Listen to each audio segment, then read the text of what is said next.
It's your man in the middle, Deon Thomas. And as always, I bring you nothing but the very best. And today is no exception. We have one of the best guards that have ever played at the University of Illinois. He may smile at that, but he was good. Don't let him fool you. Went on to have an extensive career in Europe and also some MVPs thrown in there, some championships thrown in there. So Trent Meacham will try to play that down, but I am not going to allow him to play it down. But what we also will do is a post-mortem on what I think was a very successful season. And no, Illini Nation, it did not end the way we all expected, but somebody has to come out on the other side. Unfortunately, it was us this time. But we're going to sit back, catch up with Trent, learn about his professional career, college career, how it feels to have played in your home city. And then we'll talk a little bit about his pro career and then, of course, this season. But Trent, I want to thank you for joining me, man. Appreciate having you on. What's up, Deon? I appreciate it. That was maybe one of the more generous welcomes I've had to a show or podcast or anything. So, hey, I'm happy to be here. Well, it's truly a pleasure to me, and we can't move forward without me thanking my sponsors, Bet Rivers Sportsbook and Signature Bank, for hosting tonight and being able to have my man on. And Trent, as one of my as one of the voices of Illini basketball, man, what does that mean to you? Because you grew up in Champaign. You, of course, went away to Dayton, but you come back home, you play in Champaign, you graduate from the University of Illinois, and now you're, growing on this media side. So tell me a little bit about how, I see you always laughing. It's true. It's true. I see you on WCIA. You're on the radio with us. Hey, man, there's a lot of good coming on. So how does that feel to be, busting out in your hometown? Well, I'm okay coming off the bench when I'm behind, the all-time leading scorer. I can do that. Just like my father-in-law was actually, he got replaced in the starting lineup at Notre Dame by Joe Montana. So it's like, you can handle that. I'm not on the bench because of a scrub. I can stand being behind Deon, but it's special to represent the U of I no matter where you're from. But when you're from Champaign and as a young kid going to games and dreaming of wearing that orange and blue uniform, I think it meant a ton for me, my family. To live out a dream is pretty darn special. And for me now, especially for being away for about a decade, coming back, kind of get reacclimated to not just Champaign, but the United States, but to kind of be a small part of the program in a way and be reconnected to the program has been a lot of fun for me. I never thought about doing media. But I've just enjoyed staying connected to the game, and then to do that with the Illini basketball. And I missed kind of a tough decade for the program. So I'm back now and doing a little bit, and it's been fun, and it's great to do that with the program really on the rise. It's been a lot of fun for me. Well, I'm going to tell you first and foremost, be glad you missed that time. So that was Gary Hester, and then filtered over to me after that. It wasn't pretty, but you've mentioned it. We are on the rise now. But before we talk Illinois basketball, let's talk about you. Of course, you grew up, you're playing in Champaign. You end up going to Dayton. What brought you back to Champaign? That's a great question. Not everybody's in favor of transfers, right? Well, I was once a transfer, and Dayton's a great basketball program, great fan support. It was a good place for me. It really was. I think I felt like after getting a taste for Division I felt like I had a chance to play at my dream school. And whether someone wants to say there was a right decision, wrong decision, or not, I felt like there was a chance to live out a dream. And so I took it, and it was somewhat of a risk for me. I left a scholarship at Dayton with no promise of anything in Illinois. I actually had to walk on at first and then earn a scholarship. And, it was truly a special thing, but it was a risk. Again, I had a really good opportunity at Dayton. I played about 20 minutes a night as a freshman on an 18 win team. I had another backcourt mate who played in the NBA. Brian Roberts was really good. He was in my class. So we had a good thing going, but I just felt like I had an opportunity to live out a dream and took that chance. And I'm very thankful that I did.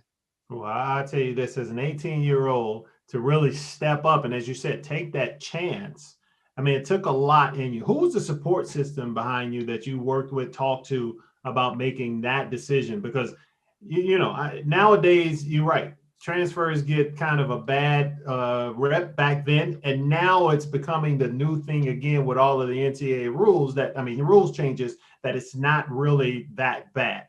But who are some of the people that influence you to help walk you through that? Because that's, as you mentioned, that's a tough decision to have to make for someone that's 18 years old.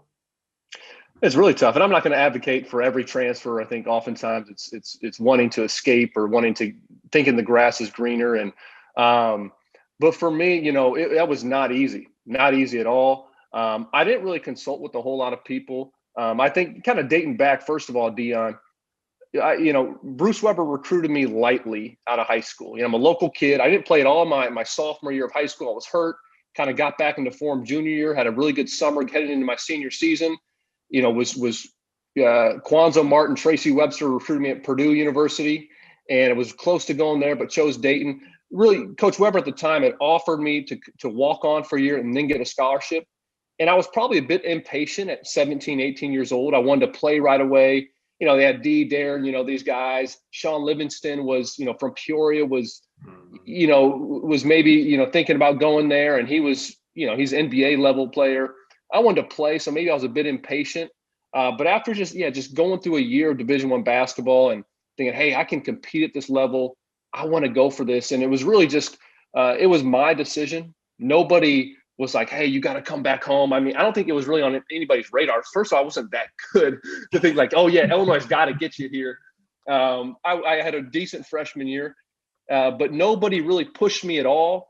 My parents were probably the main people that I consulted with, and they were just encouraging and supportive wherever I went. And they're huge Illini fans. Both went to school here, but they were more encouraging. And I can remember Tracy Webster was the first person I kind of reached out to. I knew Bruce Weber, but Tracy had recruited me at Ball State, recruited me at Purdue. He was on staff there in Illinois. So it was a little bit more of me seeking it out and my decision, and consulted with my parents and maybe there's a couple other people, but not an easy decision. I tell you what, talking with Brian Gregory, my coach at Dayton, my teammates there, those were some of the harder conversations I've ever had. And sometimes I look back and think like, wow, I'm surprised I did that at 19 years old, but I did. And I don't know if I went through everything in the best possible way, but I'm very thankful that I did. And I tried to be upfront and try to communicate as well as I could. And very, very grateful to have the opportunity to play for the Illini. Well, I'll tell you, it's still a huge step for a young man to take. So I take my hat off to you because I don't know too many young men that are as thoughtful. As you said, you reached out to some people and you talked to those that had been through it. And then you took the leap of faith. So now you're in Champaign. You're on the Illini squad. How does that help you? I mean, what is it that brought, well, I know what brought you there, that love for the University of Illinois, being back home, being able to play in front of your family. So you were there first year. What are you thinking? Do you have one of those, oh, hell moments? I made a big mistake in doing this. Or was it something, or what was it that motivated you to really push forward? Because, I say this, and I say one of the very best, and I knew you would smile at that. But Trent, you had a good career here in Champaign, man. Yeah, well, my first year I had a red shirt. There was no even like potential waiver or anything. I knew that was going to happen. Illinois was coming off their Final Four year. D. Brown was a senior. James Augustine was a senior. We had a really good team. We started that season like 16-0. I think I was just looking forward to having a year to mature, develop, practice. Again, I wasn't, a super athletic kid. I wasn't I was still growing and maturing and getting stronger. So I knew that year would benefit me, especially, a step up and play, getting to the Big Ten Conference, being able to compete with D. Brown, in practice and the other guys that we had. So I just took a look at that year as I got a bit more patient than 2 years prior as a high school junior or so, and just wanted to improve. Just how can I improve individually, push the guys in practice, and just embrace that year of getting stronger, getting better, preparing myself to play in the Big Ten. So I enjoyed that year. We had a great team. And it was fun to see, especially experience Dee's leadership above all, to kind of see that. There was still a ton of hype and excitement around the program. And it was good. It was really good for me to kind of take a step back from playing for a year just to get that practice, because again, I needed, I think, some maturity in my game and in my body in order to play at that level. Let me tell you guys a little bit about our partners over at Bet Rivers Sportsbook. If you haven't signed up yet with Bet Rivers, now's the time. Bet Rivers Sportsbook is offering a $250 match bonus for your first deposit. But what sets them apart is that they require just one playthrough to turn your bonus into cash money. When you win at Bet Rivers Sportsbook, they pay fast. And now, it's even faster. With Rush Pay, instant approval for withdrawals. It's safe, it's secure, it's reliable. With March Madness right around the corner, there's never been a better time to give Bet Rivers Sportsbook a try. Go to betrivers.com today or download Bet Rivers iOS app. Must be 21 years or older. If you have a gambling problem, call 1-800-GAMBLER. So you average 18 points, around that amount in high school at Centennial. You go to Dayton, as you mentioned, you have a solid freshman campaign, averaging about almost 7 points a game. Red shirt, you're playing every day against the D Browns and the other guys that were seniors that year. So you get into your sophomore year. You step out on the court, first time doing this year. What were your thoughts? How did you, as you mentioned, you wanted to get better, not just for yourself, but for the team. But what were your thoughts going into that first year, knowing you were going to step on the court and have to put in that work? First off, don't miss a defensive assignment, or Wayne McClain would have me for breakfast. You know, that was, man, he rode me so hard that first year or so I was there. He toughened me. He called me soft serve my whole redshirt season, trying to toughen me up. So he was great, but he was on me like no other. But stepping out there on the court, man, I just felt like, yeah, defensively, I had to be right there. I had to be intense on defense. But then, you know, as special it is to run out that tunnel, the national anthem's going, you check in. Once I got out there, man, it's a game. And it probably didn't hit me so much at the time because I wasn't looking around. I wasn't starstruck. Probably also helped that we didn't play, you know, Michigan or Indiana that first game, and you get a few games to get on your belt before a Big Ten battle. But I just was more focused on my role. Of course, I got to defend, and I always thought, hey, if I can shoot the ball and make smart decisions, then you have a place on the floor. I felt like if you're not missing defensive assignments, and for me, if I can knock down shots and make smart decisions, that was really my role. I think, especially there initially, that was my ticket to the floor, and I was just willing to do whatever I could to get some playing time. Well, everyone has a role on the court, and you talked about that one. Well, on a team, let me say this: 3-time all academic Big Ten. That's huge, man. That is a huge part of showing leadership and how to do things. You go from your freshman year where you average, sophomore year, where you average about 5 points a game. And then your junior, senior year, you were about 10 points a game, if I did my research right. But each year you shot over 40% from 3-point range. Was that your job? Or, well, one, we knew you could shoot the ball, shoot the leather off the ball, play defense, knock down threes. Would that be the right definition of what your role was with the Illini?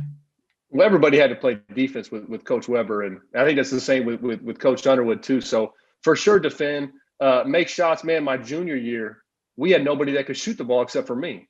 We were a tough team. We defended, but our starting lineup, and Chester improved, but Chester as a shooter wasn't there, especially the junior year. I think Brian Randall, Sean Pruitt inside, Calvin Brock or Rodney Alexander. I was the one guy that could shoot the ball, so I better make some shots, or we were going to struggle. We struggled to score the ball that year. But I was always a guy that, was a skilled player, and growing up, I was more of a point guard. When I got to Illinois, I kind of had to find my role as a bit more off the ball. My senior year, I handled the ball a little bit more, especially against pressure, and relieving Dimitri and Chester, and we played a 3-guard lineup. But I was always a skilled player, and part of that is shooting. And, is there a more important skill in the game than shooting? I think the NBA has really recognized that. I think part of that is an international influence. I think the college game is starting to catch up, and you see the emphasis on shooting the ball. But that was, for me, I was always a pretty good shooter and pretty consistent. I had my games, Deon, where I was 1 for 12 or so. I had some rough ones out there for sure, like everybody does. But I think every year I was over 40%, and that's being consistent as a shooter. Every game you're not going to shoot 40%, 50%, but it's all about, I think, getting in the reps, getting in the practice, and then mentally preparing yourself and believing in yourself. And that could be a struggle sometimes, having that confidence. But for me, I think I put in the work, and when you do that, you can typically step up there and shoot the ball with some confidence. And I did that for the most part throughout my career. Well, no, you definitely did that. I mean, ending your career as one of the top 3-point shooters in the history of the University of Illinois. So you come to your senior year. What were your thoughts about playing professionally? I mean, and I asked that question because a lot of guys, and probably far too many, that's their only drive. As we can see, as I mentioned earlier, 3-time All Big Ten selection, so academic All Big Ten selection. So I know that was, the academic side was very important for you. Was playing afterwards or having a professional career as big as that? What was your drive and motivation coming towards the end of your senior year, and your thoughts about playing professionally? Yeah, first off, Dean, I'd say, just being real with you, man. As a 6'2" white guy, average athleticism, below average athleticism in terms of Big Ten level, I probably put a ceiling on myself that shouldn't have been there. And I think when I see guys that, overachieve and they, have this insane belief in themselves, and I probably put a ceiling on my ability that I shouldn't have. And I think anybody can kind of look across the landscape of basketball. You look in the NBA and be like, man, so-and-so, look what he's doing. He's not that gifted. And just being, real, I probably put a little bit of a ceiling on myself. I did not think about playing pro ball at all. I think I kind of eliminated the NBA. I wasn't on any draft boards. I wasn't fooling anybody think I'm going to the NBA, at least at that point. But I had gone on a couple overseas trips with a group called Athletes in Action, in the summers of during college. And I played against like some second division teams in France, some second division teams in Germany. And I knew I could play somewhere. So I knew that's a great thing about basketball. There's so many different leagues. So I knew I could play somewhere. And, I was getting married that summer. I got to make some money, man. I didn't know what, I didn't really know what exactly I was going to do. But you know what? Why not just give it a shot? Okay. Why not see what I can do? And so once the season, I didn't think about it at all during the season. I had a couple agents reach out to me, but it wasn't too much. But after the season, got with an agent, and there was nothing, man. There was nothing. Finally, about a week before my wedding, he called me up and said, "Hey, I got a job for you in Holland. You're gonna have 2 roommates. They'll give you a bicycle. You get paid $800 a month. They'll give you another $200 a month if you coach a youth team." I'm thinking like, man, this isn't for me. I can't do this. I'm getting married. But I did get a job with a team in Austria, and first division team in Austria. Austria is not a great league, but we played an international competition as well. So got to some exposure playing in Turkey and Germany, some better leagues. Had a good season. Had an expanded role from when I was in college. So that kind of helped me launch my career. But yeah, going on, to answer your question, I really hadn't thought much about it. I didn't have that expectation. It's more, hey, I think there will be opportunities. Let me take advantage of it. And it went from there. You mentioned your expanded role. And this is one of the things, from my coaching days to even today, you'd have a lot of young people talk about, if I'm going to the NBA, or if I don't go to the NBA, I'm just going to go play in Europe. And I would always tell these young people, it's not as easy as you think. It's not as easy as you think. So you find your way there. As you mentioned, an expanded role from what you had in Champaign. Can you explain a little bit about what you mean by expanded role? And you turned down the first job, took the second one. How did that first year go, and what did that expanded role look like? It's all about being in a position for you to excel, on the court. And as an individual, it's all about finding ways to bring value to your team. Can you help your team win games? At Illinois, that's a little bit different, a little bit more as playing off the ball, doing those types of things as opposed to having the ball in my hands a bit more. Because all my life, I was more of a point guard and more of a pass first guy a little bit. And so when I got to Austria, we had a pretty good team. I got Jason Conley, played at Missouri, led the nation in scoring when he was a freshman at BMI. Ricky Moore won a national championship at UConn. He was a little bit older. I had a pretty good team, but the Austrian league wasn't that great. We were one of the best teams there, but I had the ball in my hands a lot more and got to, play in pick and roll situations. And for me, that just allowed me to develop. And I'd get in the gym early with some of the young guys. In fact, my coach, the youth team coach at that time, a guy named Martin Schiller, he's the head coach for Zalgiris Kaunas, a EuroLeague team in Lithuania, really good team. He was the G League coach of the year last year for the Utah Jazz G League team, but he was the youth team coach. It was like rec league 10-year-olds that he was coaching, but he would get in the gym with us early in the morning. And I go there with some of the high school age kids in Austria and just work and improve.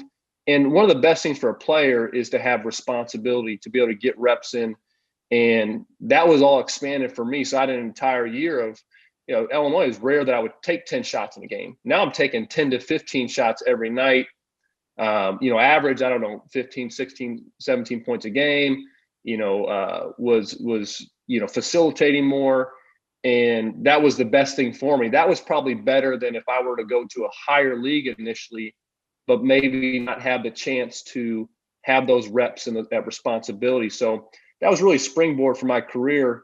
Then got to go to the next year playing in the first division in Germany, which was a big step up, but it was just another good situation for me. Illini Nation, listen up. If you're like me, you want a personal relationship with your business banker. That's why, if you don't know our fellow Illini alum, Kevin Bastuga, from the class of '94, you should. Kevin is one of the founders of Chicago-based Signature Bank, a highly successful commercial bank that provides strategic and customized banking services to you and your business. At Signature Bank, you'll have a true partner. Kevin and his team will know you and your business, and they'll do whatever it takes to help you grow your business. Whether you need a line of credit to expand your business or finance new equipment, Signature Bank is here to help you. Signature Bank, helping Illinois business owners succeed no matter what it takes. So check out Signature Bank at www.signaturebank.bank today, or call Kevin Bastuga at 773-467-5606. That's Signature Bank at www.signaturebank.bank, or call Kevin Bastuga at 773-467-5606. We talk about improving as we go on. So as you mentioned, the hard work you had to put in with the youth team. You mentioned that he's the coach at Zalgiris now. We played them when of course, during my playing days multiple times. And that is, you're right, a very good team. So you talked about the work that you had to put in, because I think this is what some people sometimes forget is you get better when there's no one in the stands and not necessarily when there are people in the stands. Can you talk a little bit about that drive that, that you say, okay, well, I see this and this is what I have to do. What made that click on this, other than being an all Big Ten, being a smart guy? Growing up, I played a bunch of sports, but for whatever reason with basketball, I always loved practice. I loved going to practice. I loved putting in the work, whether it's in my driveway, before practice, after practice. That was as a young kid. And that was kind of always there with me. I just enjoyed working on my craft. And then you become a pro and I don't got class. I don't got, I'm getting in the gym early. Oftentimes, as you're practicing twice a day. And, it's all about just getting better. So for me, that's a continual process. That was the same when I was, 15. That was the same when I was 20 at Illinois. That was the same when I was, as a rookie at 24. So that was the same when I was in my early 30s playing. It's just about continuing to better your craft And that's one thing, just when I look at players, like longevity is something I really respect. And it's interesting. You've been overseas and you see guys that maybe were college All-Americans that, continue playing or something, but just don't improve. And you see guys that play Division II ball, low major ball, and they just continue to get better, improve. And then you turn around, it's like, wow, these guys are having a heck of a career, making a lot of money. It's not easy. And I think also with that, it's difficult. A guy coming from the Big Ten, man, you're eating at Ruth's Chris, you're flying charter, you're staying at 5-star hotels, man. It's nice in the Big Ten. And then you get over there to Europe, it's like, whoa, this 10-hour bus ride after a game, this isn't what I'm used to. This, what we got, McDonald's before the game? What is this going on? That's how it was for me. So that was a wake-up call. I'm not making any money, but it's just like I enjoyed it. I enjoyed the process, enjoyed the work. I always did when it came to basketball. And that's what it's all about, is just continuing to improve. I miss just being in the gym, just working on my game. That's kind of what I knew for so long. And that stuck with me from a young age. One of the things when I talk to people about, and you mentioned it, the differences between being here, being in college, especially playing in a university the size of the University of Illinois, and then some of the teams you can go to in Europe, and it's totally different. And I think this is what and I've seen NBA guys come over and they turn around and like, nope, I can't do it, and they leave. What was the hardest thing for you when you got there? Because you ended up staying there and playing well, might I add, for about 8 seasons. What was 9 seasons? Don't cut me short, Deon. Huh? 9 seasons. Don't cut me short. 9 seasons. I apologize, but God, 9 seasons. So what was the hardest thing, especially when you first got there, that you felt that you had to adapt to help you survive over there? Basketball is a bit different, but it's more off the court. It's more for me, for sure. I'm kind of a homebody in some ways. I hadn't really been out of the Midwest a whole lot. I went to 1 year away at Dayton, and that's only 4 hours away. I come back to Champaign. So being out of my comfort zone, no question. I was in a small town. I lived a few years in Paris, but this first year I was not in Paris. No tourism in Wels, Austria, Deon. You're not even in the mountains in Austria. I mean, there's not a whole lot there, and not knowing a soul. I'm there with my wife. I'm thinking, what the heck did I just do? Where did I bring my wife? That was the hardest thing for me. I'm not making any money, that first year. So adjusting to living, overseas. And, we had Skype and that, and this wasn't when you played, I know. I don't know if you're on a payphone or that when you played, but it's also very different now when you hop on FaceTime, when you got social media to stay connected. It was a little bit different, in 2009, 2010. That really wasn't there. So, but it was really the adjustment off the court.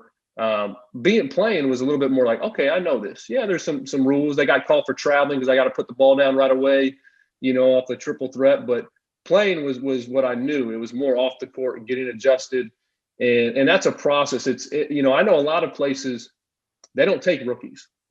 Most you got to be a heck of a player, maybe All-American, second-round draft pick to get a good job in Europe your first year, or to actually make a little bit of money. They're just not gonna. They're not going to pay you. You got to go to a lower level. You got to prove not that you can just adapt on the court, but that you can adapt off the court. Because a lot of Americans just they don't. And I think especially even more so sometimes guys that played at bigger schools, because you're used to the fine dining and all that, and then you got to grind it out a little bit. So for me, there was a number of wake up calls, but it was primarily off the court.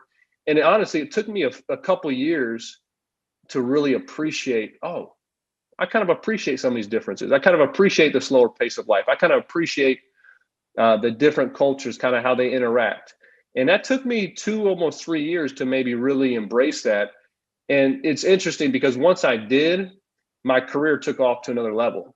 But I think not feeling comfortable or wanting maybe wanting to seek out comfort, or I can't wait till I go home and get to eat at my restaurants, as opposed to, oh man, like this is where I'm at. I'm going to make the most of this. When I did that off the court, that helped me on the court as well.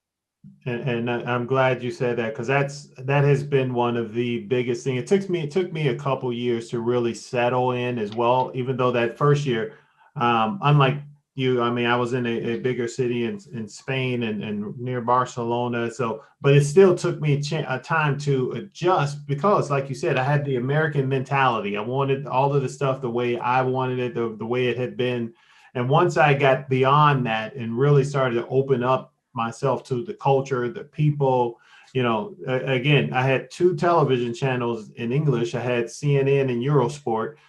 So I had to take it up on myself to really learn the language, but it really helped and made that adjustment. So I agree with you 100%. You mentioned a couple of times your wife, Teresa. Great basketball player. She was in '06, I believe it was, '05, '06. She was Miss Basketball for the state of Illinois. So I'm sure having her there with you and her you being able to, one, bounce some things off of her from a basketball standpoint, or being able to have that conversation. I'm assuming, and I shouldn't assume, but I'm assuming that was one of the things that made those first few years a little bit easier. Teresa would pick my game apart, man. No, the tough thing though, Deon, was I mentioned, like, where the heck did I bring my wife? What the heck? We just got married 2 weeks later. We're in Austria, and she actually left. She'd graduated in 3 years from St. Louis University. If she didn't play her fourth year, if she would have played her fourth year, she would have every school record. Okay, there. She was good. She was far better than me. I probably should have followed her around her professional career, but no, she was kind of ready to move on for a number of reasons, and it was a special time for her and I to, especially just getting married and being away and experiencing different things together. But we didn't talk a ton of like X's and O's and Trent, what are you seeing coming off the ball screen? We didn't really talk about that much, but she had a huge impact on my mental approach to the game. And some of that, as I mentioned to you, her dad, who was an NFL quarterback, and his influence on her and her siblings, and her brother's a really good player, played in the Olympics with Australia. Teresa was just a far tougher player than me, just extremely mentally tough. So she helped with my approach, my self-talk, my resilience, when I would have a bad game or bad first half. That's where she really helped me. And also just perspective to the game. I would put so much pressure on myself to perform well. Obviously at Illinois, there's a lot of eyeballs, there's a lot of expectations. You want to perform well. As a pro, this is feeding my family, this is paying the bills. Like, I got to play well. I'm done. As an American, they can always find someone else that would be glad to take your position. Yep. That's every bit as talented as you. And so there's a lot of pressure there, but she helped me kind of just step back from that, play with a bit more freedom, definitely toughened me up, I think. So she was really helpful in my development because, I mentioned the work that I put in, and working on my skills and doing all those things. And that's important. But my mental growth is probably the area where I grew the most as a player, just becoming more confident, more assertive, a better leader. And that's primarily due to my wife. I used to read these like sports psychology books, and it's like, okay. Or actually my wife used to tell me all these things. And then I'd read this psychology book by a renowned sports psychologist. And it's like, wait, my wife's been telling me this the past 2 years. Maybe I should start listening to her. So. Well, definitely save you a little money on books. I'll tell you that. Yeah. But I'll tell you that I'm looking forward to your three boys, man. Because again, you continue to knock it down. You were a heck of a player, man. And with her being the player she was, boy, I can't wait to see your three boys. Illinois better start recruiting them now. Well, I just said if they take after my wife, they got a chance. So. Well, you come back, and now I guess let's move into this year's team. You've had an opportunity since you've been home to watch past teams since you've been home, and now that you sit in the chair with me sometimes and with Brian Barnhart, and you had an opportunity to look at last year's team as well as this year's team. What do you think about this year's team, and we'll get into what happened later on. But what was if you had to take one or two things from this year's team, what would they be? Historic season, historic. One of the best teams in Illinois basketball history. I truly believe that. Agreed. When I think about what they sacrificed, and I tweeted this, I said they sacrificed more than any team in the history of Illinois basketball. Someone corrected me, said, well, the Whiz Kids, some of them had to go to World War II. Okay, I get that. All right. In modern history, at least, yes, they sacrificed more than any team in history. Playing a college sport, you sacrifice a lot. You don't enjoy the typical college experience. You don't, because there's so much demands physically, academically, all those things. But this team, man, what they did this past year, I can't imagine, 17, 18, 19, 20-year-olds doing that. And so I have a ton of respect for that, how they handle business all year. And then you think about the product on the court. Okay, man, these guys were good. And then I can't think of a more fun team to watch. 04, 05 was very exciting. Obviously, 1989, the Flying Illini. But this is, in terms of excitement and what they brought and the electricity they brought, it's a shame fans couldn't be in the stands this year. Yeah. Because they were really good. And then to also think about where the program was just a couple years ago. I mean, come on, man. I mean, what the turnaround and the job that Brad Underwood and staff have done is remarkable. And this season, thinking about, they were 9-5. They showed some flashes. They were 9-5 at one point, and then the run that they went on was probably got to be one of the best stretches, a couple months stretch in history. So I think this team, it pains me how it ended, mostly for them, but they're going to hang a Big Ten championship banner, which is they deserve. Probably should have two, but that's another story. You're so right. I just look at the makeup of this team and how they bonded together, how they grew throughout the season, and it's one of the best teams in the history of Illini basketball in my eyes. And I would concur with you. I agree 100% on that. I remember when Coach Underwood first came in, and of course you mentioned that first year was rough. His second year, he lost the most games in University of Illinois history at 21. Last season, they would have gone back to the NCAA tournament. I thought that team last year had a chance to make a run. Exactly. Yeah. Really clicked at the right time and really had a chance. So to see where Coach Underwood and his staff, as you mentioned, have turned this team from a 21 loss season to where they are now. I remember at the end of that season 2 years ago when they lost 21 games, I was sitting with Ron Coleman, the assistant. He's like, Deon, he was like, remember this team and remember this moment, because this is the turnaround for us and for this program. And then of course we know what they did last year. And if it wasn't for COVID, what you mentioned, I would agree with you. I don't know if any other program that has been as successful as we have. We haven't had we didn't have a COVID test, a failed COVID test ever since those kids hit campus. They came on campus, we had a little bit in August. That's crazy. Nothing else afterwards. So to see the mental focus and where this team was, and that started with our star. Ayo Dosunmu was gone. He decides to come back. He brings Kofi back with him. And so I'm going to give you from one guard and an analyst to the next. What did that mean, first and foremost, to Illini Nation and to the men's basketball program, and then we'll build from there? To have those guys come back? Yes. I'd say it means belief in their coach, which is huge. That they believe, hey, this coaching staff, being a part of this program can help me get to where I want to go personally in my goals, because that's important for any individual. They want to achieve their own personal goals, but also, hey, I believe in this team and this program in terms of what we can achieve together, what we're building here, what we're establishing here. And it all starts with your top guy.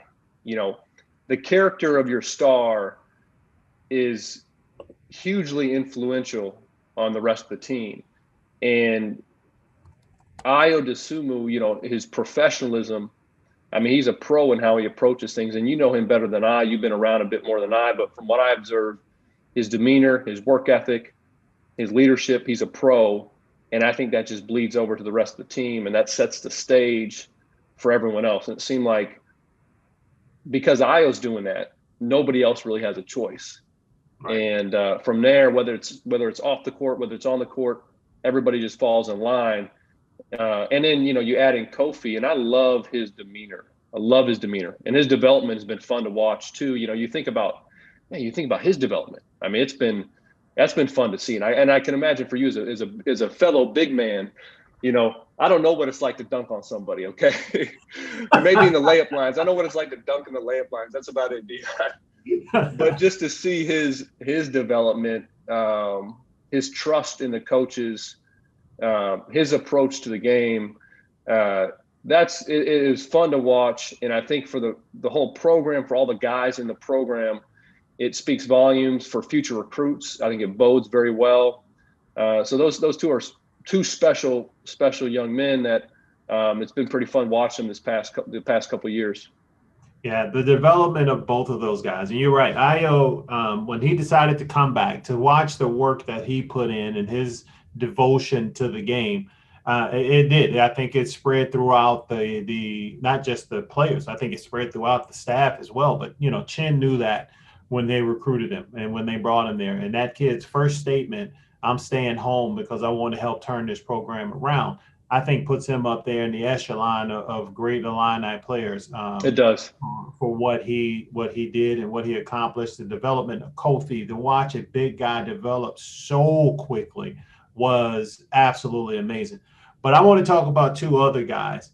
And I think those guys are the glue guys. And I don't think they get as much love as they should. Both of them came in as freshmen under John Gross. Of course, when John is relieved of his duties, they stay on and they continue to help this program grow. Of course, that's Trent Frazier and, of course, DeMonte Williams. Talk a little bit about your feelings of those glue guys, because as you mentioned, you were here when D Brown and so you have a different feel of what that looks like and that importance to the team. You and I both, of course, but I want Illini Nation to really understand what those two guys did and how important it is. Every team needs guys that can be connectors, that can stand in the gaps, that can bring consistency and effort and energy. And, I think about those two guys. Think about how many games they lost their first couple seasons. I mean, they lost a ton of games. And then they're playing on teams that are Big Ten championship team, the number one seed in the NCAA tournament. So they've seen the evolution of this program. I mean, they were there from the beginning days of Brad Underwood, through transfers, through losses, through criticism, and then to kind of see it through to where it is today. I think they've been through it all. And those are kind of that's who the program is going to be founded on. I mean, kind of built on is players like that. Ayo's electric, Kofi's, a beast, but they can't do their thing if it's not for the dirty work of DeMonte Williams. And, however you want to put it, you want to say, oh, he's demoted from the starting line, however you want to put it. But did his approach change? Did his attitude change? Did his effort change? And then to see something like his looking at, okay, well, here's the thing. He can't shoot it. Okay, they don't have to guard him. And then to see what he started doing, not this season, but the season even prior, yes. Halfway through the season, and you see his improvement there. And you saw how he played in the Big Ten tournament and how he could spread the floor and expanded his game. It is a testament to his work ethic, his attitude. You think about Trent Frazier. This guy's scoring 30 a game, or not 30 every game, but he can put up 30. And he's the leading scorer. He's the go-to guy. The ball's in his hands. And for him to take a back seat to Ayo, for him to embrace the role of a lockdown defender, you don't see that happen. You see guys transfer, again, that's not always a bad move. Some, people do that, and Illinois will have guys come, they'll have guys go. But for him to let others kind of get the spotlight, not many people are doing that. Not many young men are doing. Not many anybody's going to do that. So just speaks to their character. And this team wouldn't have been nearly where it was without guys like that willing to fill a role and do whatever it takes to help the team win. Yeah, and those two guys will go down into history for doing just that. And I don't know how often when I was on the radio, and I'm sure when you were on the radio, you would point out all of the good things that they were doing while they were out on the floor, whether it was taking a charge. And I talk so often about how Trent would sprint back in transition and take a charge, or DeMonte would be helping and would rotate over and take a charge.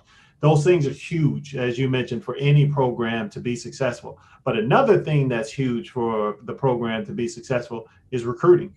Recruiting is important. It is the most important when it comes to college basketball. 2 years in a row, my freshman scoring records fall, which is a great thing. Great thing. I'll be the first one to hug everybody that gets every one of them. First is Georgie, who flew totally under the radar. And Coach Underwood walks into a gym, sees him, and says, "Okay, this is a kid I need on my team." He comes in, he breaks the freshman scoring single game scoring record. The next year, Kofi comes in. He breaks the single game rebounding record. This year, we bring back another Mr. Basketball from the state of Illinois with Adam Miller. But then we also bring in one of the top point guards from New York in Andre Curbelo. And the kid that I think has where his game could be over the next 3 years, Coleman Hawkins, the sky's the limit for this 6'10" kid, that 6'10", pushing 6'11", that can shoot the three, put it on the floor, pass, does all of those things that you want a high-level guy to do. Talk a little bit, or what you're feeling, one, about those guys, what they brought to the team this year, and where you see them going. Yeah, first of all, say just in terms of recruiting, well, I think Underwood and staff have done a great job of, and I don't know if this is popular in every conversation, but they haven't relied on just Illinois. Of course, you want to get the guy now. You want to get the top players in Illinois. They did that with Ayo. They did that with Adam. You really want to do that when you can. But to widen the pool, to look nationally, to look internationally, I think has been a great move by them. I think it just takes the pressure off getting those few players from Illinois. So I think they've done a great job there. You look at those three, and also one more, I would say, word for the coaches. I think of how they brought them along. Okay, most coaches, I couldn't imagine most coaches kind of, I'm going to say, putting up with Andre Curbelo and his not his antics, his sometimes crazy play. I mean, I thought Underwood, how he stuck with them, how he got on him when he needed to, how he kept playing them. That paid huge dividends for him, by the end of the season. And then with Adam Miller, who offensively maybe had his ups and downs throughout the year, but never let up defensively, and always approached the game with a great attitude. I think how the coaching staff brought those two guys along was really impressive. It's not easy to stay motivated all season as a freshman, especially this past year and through the ups and downs, and they're in different roles than what they're used to. So, really big time by how the coaches, brought them along. But those three, man, I'll start with Coleman Hawkins. You said it.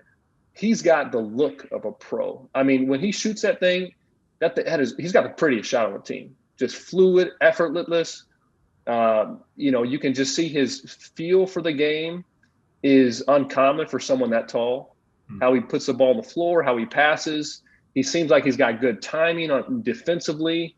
I think he could be a star, and there's a lot of guys, Deon, that that have a lot of talent, that it just they don't realize it for whatever reason. Maybe it's mental toughness, whatever. They don't continue putting in the work, but man, he's got all the tools. Yeah. And he seems like he plays hard. So I'm really high on his potential. I'm excited to see where the steps he takes next season. Adam Miller, I mentioned I think he's a tough kid. I don't know Adam. I think he's really tough. I loved how he defended all season. Mm-hmm. He came in with, great intensity. I thought in the Loyola Chicago game, I thought he was more so than anybody was picking up the ball full court, was pressuring, was trying to do whatever he could to kind of instill a rally in the team on the defensive end. So he impressed me defensively all year. I was kind of wondering, honestly, is this guy just a catch and shoot guy? And I knew that he's in a different role than what he's used to, and he's got to find his spots, playing off Io, playing off Kofi. But he kind of looked like a catch and shoot guy. But man, then when Io went out, I mean, he really showed more to his game. And, it wasn't just that first game Io was out against Nebraska where he puts up 16 or so in the first half. I thought it was every game there throughout. He would get to the bucket. I think he's a guy that can score at all three levels, at the rim, mid-range, three. So I think I see him taking a big step next year. He's not Io. I think he's better in some areas, but he's not going to be Io. I think there's this kind of natural tendency. Morgan Park, Chicago, he's going to step into Io. He's not Io, but I think he's going to be a fantastic player. I think he's an all Big Ten caliber player. He probably shoots it better than Io, and it's going to be fun to watch his development. And then Curbelo, man, there's few. He's a rare player. I mean, it's uncommon how his vision, his feel, the pace that he plays at. You can tell he's been playing against pros. You can tell he's not American. He just has a different swagger and different feel for his game. There's a lot of players, a lot of athletic players, a lot of guys that can shoot the ball, a lot of guys that can score. There's very few that have the vision and the feel for the game that Andre Curbelo has. I mean, he's I don't know what else to say besides special. He's special in that. And we saw flashes of it throughout the season, the good, the bad, the ugly. We saw flashes of it. I always told people, you can't have the spectacular without putting up with some of the nonsense or whatever you want to say. And of course you want to limit those crazy turnovers, but there's going to be some of that. And that's part of the process.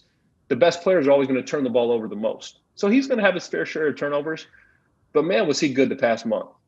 I mean, he showed flashes throughout the season. The Big Ten, I think, seemed to get to him a little bit there for a while. But the past month, I thought what he did was he became more disruptive defensively. I thought he was more of a pest on defense, which he needed to be. And then offensively, I thought he simplified things a little bit. I thought he made quick decisions. And, he didn't force the crazy play.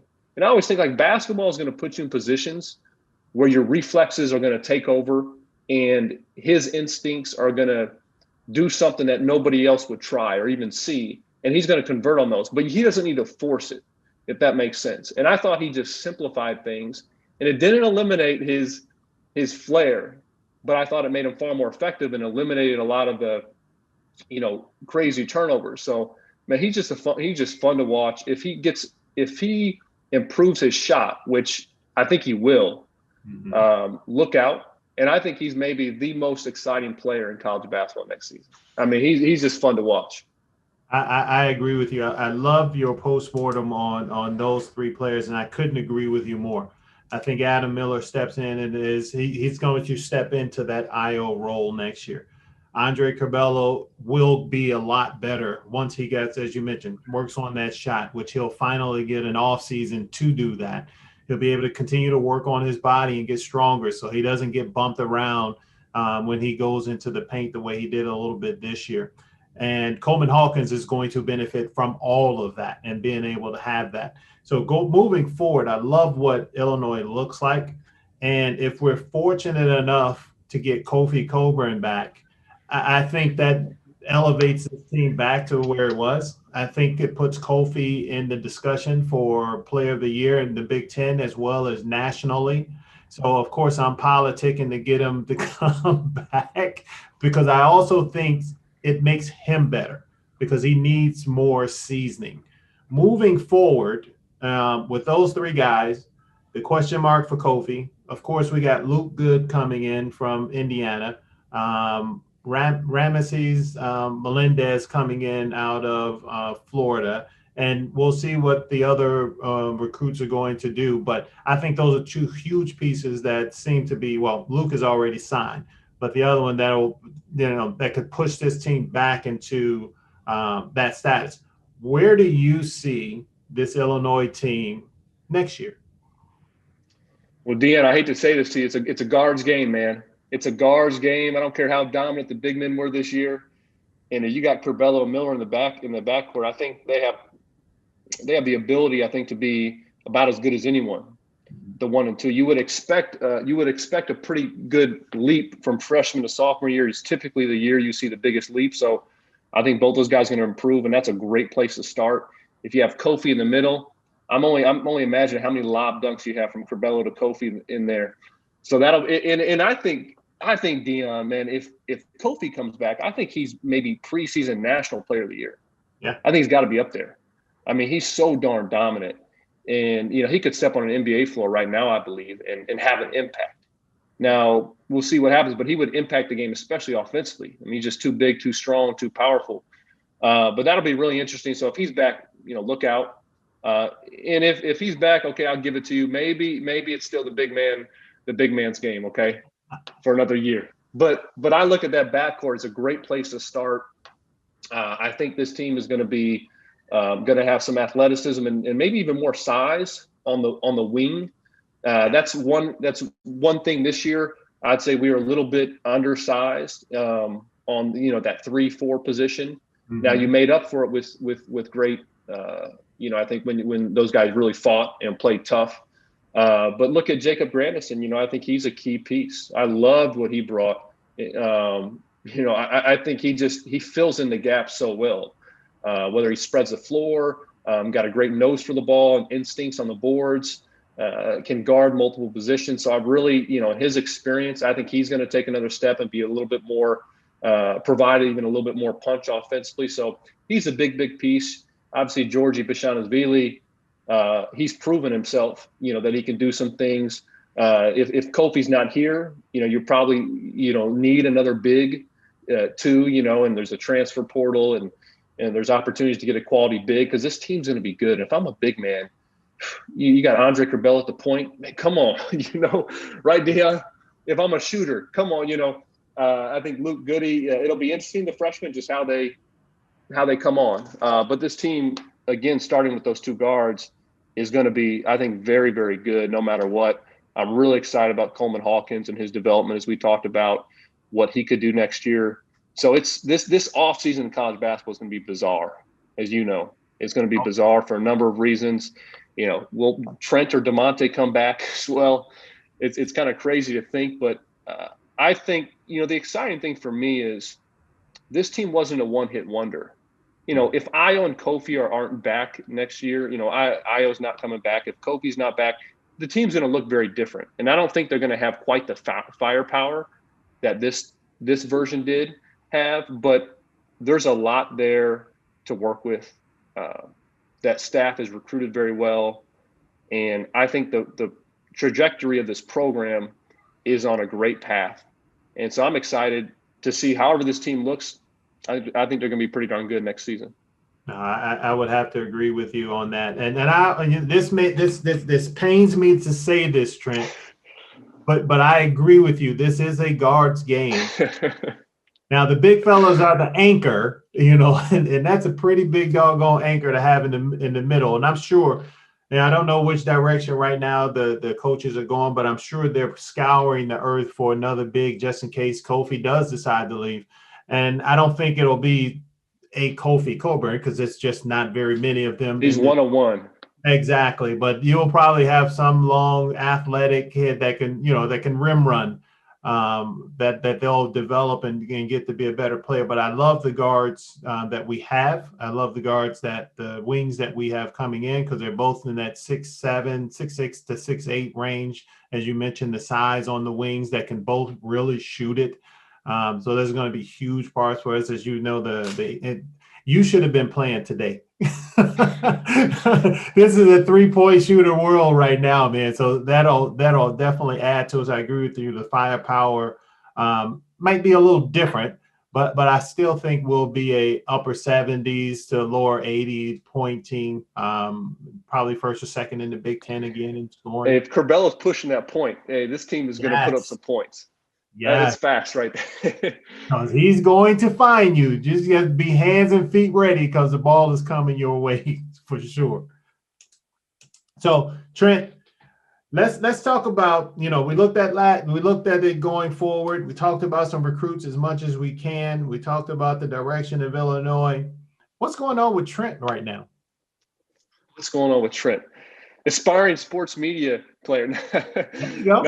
That's been fun, and you mentioned that earlier on. It's been fun to stay connected to the game. It's been fun to stay connected to the program. So I hope to continue to do more, whether it's radio or TV work in the sports media, college basketball world. That's just a lot of fun for me to do that. And of course, I want to stay connected to the game. So whether it's sports media, I do some basketball camps, some training. I just really enjoy that, staying connected to the game. And for myself, it was always about, go to the game, go to the gym, put in the work for me to get better. Got to get my work in, got to get my reps in. And so it's fun for me to go to the gym now. And it's about how can I help a younger kid improve and work on his game. And then I think about the life lessons you can teach through sports, which I think are just, there's no greater classroom than sports. So I love that. I write a newsletter kind of doing that, connecting lessons from sports to life, whether it's business or personal development or relationships. So I really enjoy that. That was a journey for me and wanting to learn how to communicate and share that better. So I'm doing all that stuff now. My day job, I guess you will, I'm in a totally different world now, from playing, and now I'm in the financial world. So I work at a COZED Asset Management, which is investment, financial planning, taxes, insurance firm in Champaign. We're nationwide, I guess, in terms of who we work with, but we're based out of Champaign. A lot of Illini connections. So for me, that's been a great place for me to learn and meet new people, and get back in this community and get connected to a lot of successful and great individuals and families and other businesses. So that's kind of what I'm doing, man. I got, my wife and I, Teresa and I, we've been married for almost 12 years now. So, oh my God. Yeah, almost 12 years or so. Already? It's been, I played for 9 years, remember? Played for 9 years. I've been back in Champaign for 2 years. So, and then we got our own squad coming along, Deon. So my twins that are 4.5, Andrew and Malachi. Malachi's a southpaw. So, I'm having them study Adam Miller film already. No. There you go. And then my youngest Dominic is about 2.5. So we got 3 boys. It's so funny that it's been 12 years already. I remember seeing the announcement about when you were about to get married. And as a matter of fact, do you remember you and I actually talked before you left to go overseas, and you had just gotten married. That's why when you was like 12 years, I'm like, oh my God, 12 years is just flew by like that. It's just mind blowing. It is kind of crazy. I was hitting up everybody before I went overseas. I knew nothing. I didn't know what to expect. All I knew was I was going to Austria. My brother-in-law at the time was going to Australia. I barely knew there was a difference between, that sounds bad, but I barely even knew the difference. So that sounds awful, but I had no idea what to expect. What's EuroLeague versus champion? I had no idea. So it's been a great ride, man. And it is special to represent the U of I, as a professional player abroad and getting to compete against others, whether they play in the Big Ten or wherever. That was really special. And then for me, it's been fun to, be back in this community and be able to get engaged in different ways, whether it's through the business or continuing through basketball, and just trying to, what's tough though, is going from being a veteran to a rookie. Yes. So, I was a veteran in basketball, not that I knew everything, but I was kind of mentoring, at 32, still playing at 32. I'm still kind of bringing up some of my younger teammates and coaching them up in ways. And then it's like, oh man, now I'm a rookie. That's a humbling process. So, and then as a dad, you talk about a humbling process. So, I'm having plenty of humble pie now, but it's all a process of learning and growing. So, I can't complain. Exactly. Is there a possible coaching future? I don't think so. I've watched you break it down on WCIA. I enjoy the heck out of when you and Marley are on talking basketball. So I have to ask. I got to throw it out there. I think I'll be coaching maybe my kids if they want to play. I'll maybe coach my kids, but Basketball, like I said, sports are such a great way to influence and have an impact. And that was always the draw in terms of coaching, but I don't see myself pursuing that as professionally, but I always want to stay involved with the game just because I just enjoy it so much, but it's also such a great avenue to teach things, bigger than basketball. Well, I tell you this, the sports world is better off with you in it, and any way you decide to do it, say to them.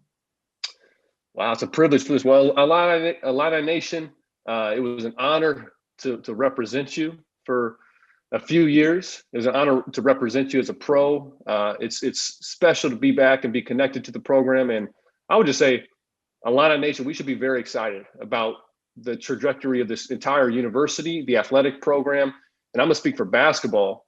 Man, I think what Brad Underwood and company are doing is this program is poised to not just be a one-hit wonder, but to continue to build on success and be a player, I think, in the Big Ten and nationally year after year. So it's going to be a fun journey, and I'm excited to be a small part of it.